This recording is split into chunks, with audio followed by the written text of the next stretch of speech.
تستوسا news کی خبر پر action, اہم خبر سے آپ کو آگاہ کر رہے ہیں۔ تستوسا نیوز کی خبر پر ایکشن لے لیا گیا۔ تستوسا نیوز نے گزشتہ روز خبر وائرل کی تھی کہ بھارتی میں لنگر خانہ کھولا جائے تاکہ نادرا آفس میں آنے والے سائلین کو مفت کھانا مل سکے، جس پر ایکشن لیتے ہوئے وزیر اعلیٰ پنجاب سردار عثمان خان بزدار کی ہدایت پر کمشنر ڈیرہ غازی خان ڈاکٹر ارشاد احمد نے بھارتی میں نہ صرف لنگر خانے کا باقاعدہ افتتاح کر دیا بلکہ مستحقین کے ساتھ بیٹھ کر کھانا بھی کھایا۔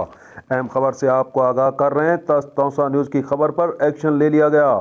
وزیر اعلیٰ پنجاب سردار عثمان احمد خان بزدار کی ہدایت پر بھارتی میں لنگر خانہ قائم کر دیا گیا۔ کمشنر ڈیرہ غازی خان ڈاکٹر ارشاد احمد نے بھارتی میں لنگر خانے کا نہ صرف افتتاح کیا بلکہ مستحقین کے ساتھ بیٹھ کر کھانا بھی کھایا۔ اس بابت مستحقین کا کہنا تھا کہ وزیر اعلیٰ پنجاب سردار عثمان بزدار کے شکر گزار ہیں، جنہوں نے لنگر خانہ قائم کر کے ایک ایسا اقدام کیا ہے۔ اس سے نہ صرف بھارتی کے مکینوں کو بلکہ دور دراز سے آنے والے سائلین کو بھی ریلیف ملے گا۔